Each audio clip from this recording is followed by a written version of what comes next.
मित्र हो नमस्कार. मी विजय आणि आपण पाहताय आपलं बोल की भावा हे मराठमोळं YouTube चॅनेल. चॅनेलवरती नवीन असाल, पहिल्यांदा व्हिडिओ पाहत असाल तर चॅनेल आपलं लागलीच सबस्क्राईब करून टाका. मी ज्या पण काही व्हिडिओ पाठवेल तर नोटिफिकेशनच्या माध्यमातून आपल्यापर्यंत पोहोचतील आणि आपण त्या व्हिडिओचा एकूणच आनंद घेत जाल. तर मित्रांनो, जास्त वेळ न दवडता डायरेक्ट मुद्द्याला हात घालूया. तुमच्या लक्षात आलेलंच आहे की आजचा आपला विषय कोणता आहे? हो मित्रांनो, ज्या पद्धतीनं संपूर्ण महाराष्ट्रामध्ये आज किंवा मागच्या 2-3 दिवसापासून एक विषय जास्त चघळला जातोय, तो म्हणजे शरद पवारांची राष्ट्रवादी आणि अजित पवारांची राष्ट्रवादी, या 2 राष्ट्रवादी एकत्र येणार. 2 राष्ट्रवादी एकत्र येणार. शरद पवारांची याच्या पाठीमागे काय भूमिका असणार?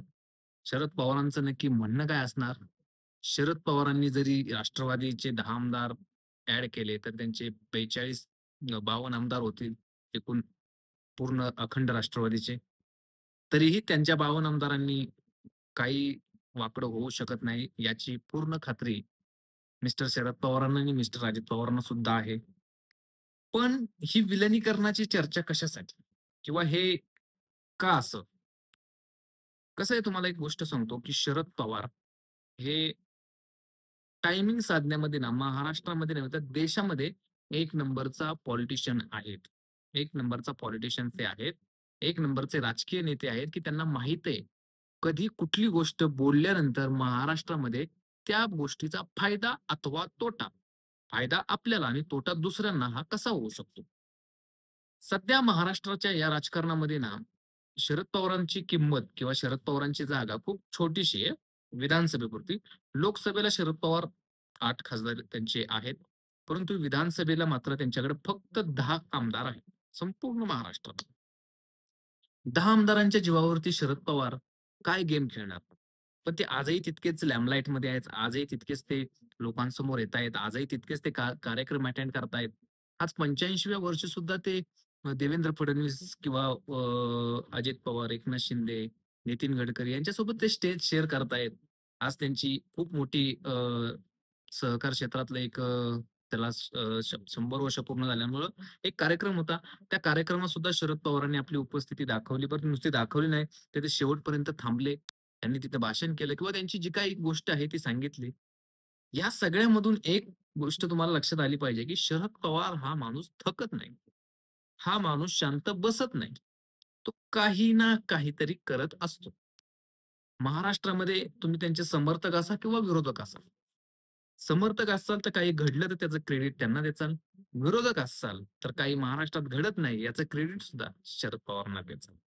त्याच्यामुळे शरद पवार हे नेहमीच न्यूज चॅनेल्स असतील, मीडिया असेल, या सगळ्यांच्या एकदमच केंद्रबिंदूमध्ये राहिलेला माणूस आहे.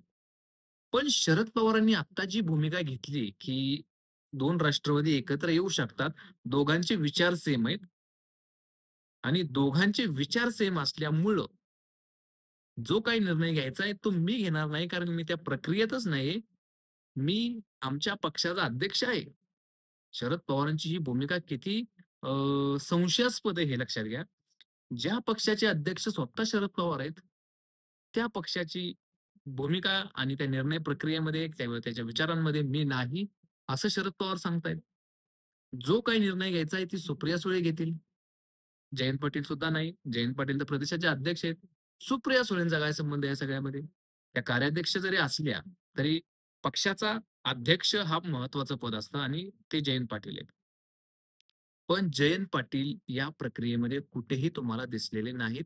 याचा अर्थ जयंत पाटलांना अलगद बाजूला ठेवलेलं आहे. ते शरद पवारांनीच. शरद पवारांची गेम ही भल्या-भल्यांना समजत नाही मित्रांनो. इतके पॉवरफुल आणि इतका मेंटली इतकं फास्ट लेव्हलनी राजकारण, समाजकारण एकूणच सगळ्या गोष्टी खेळणारा महाराष्ट्रात नव्हे तर देशातला एक नंबरचा नेता हे शरद पवार आहेत. आता त्यांनी सुप्रिया सुळेंकडे ही जबाबदारी देण्याचं कारण एकच, की या प्रक्रियेमध्ये सुप्रिया सुळे पुढाकार घेतील आणि अजित पवारांच्या राष्ट्रवादीमध्ये त्या विलीन होतील.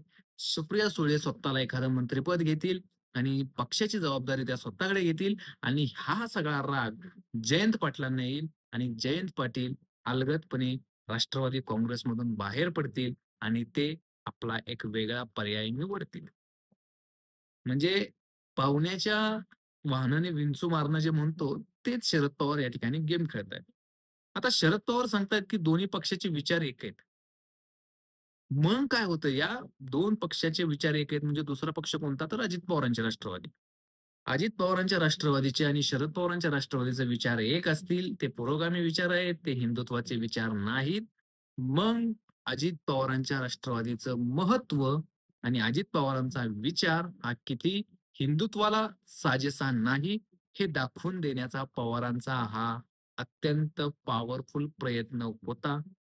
तो प्रयत्न योग्य पद्धतीनं बसला आणि अजित पवारांच्या राष्ट्रवादीचं सुद्धा महत्त्व कमी करावं आणि आपल्या राष्ट्रवादीचे जे काही तुकडे होताना दिसतायत पवार साहेबांना पुढे, तेही कुठेतरी जॉइन व्हावेत. प्रत्येकाला आपापल्या पद्धतीनं राष्ट्रवादीच्या एका-एका गटामध्ये सामील करता यावं. सत्तेतला वाटा खाता यावा आणि सत्तेत सहभागी व्हावं. आपण मात्र नामानिराळं राहावं. आपला या प्रक्रियेशी काही संबंध नाही, असं म्हणत आपण बाहेर बसावं. हे सुप्रिया सुळेंनी घेतलेला निर्णय, सुप्रिया सुळे त्या निर्णयाचं बघतील. माझा त्याच्याशी काहीही संबंध नाही. मी पुरोगामी आहे, मी काँग्रेसी आहे, मी भाजपशी तडजोड करत नाही. हे सांगायला मिस्टर शरदचंद्र गोविंदराव पवार साहेब हे पुन्हा एकदा तयार होते. हे इतकं कठीण आहे मित्रांनो. तुम्हाला कसं वाटलं? तुम्हाला आवडला का? विषय आवडला का? विश्लेषण आवडलं का? आवडलं असेल तर नक्की लाईक, शेअर, कमेंट करा. धन्यवाद. जय हिंद, जय महाराष्ट्र.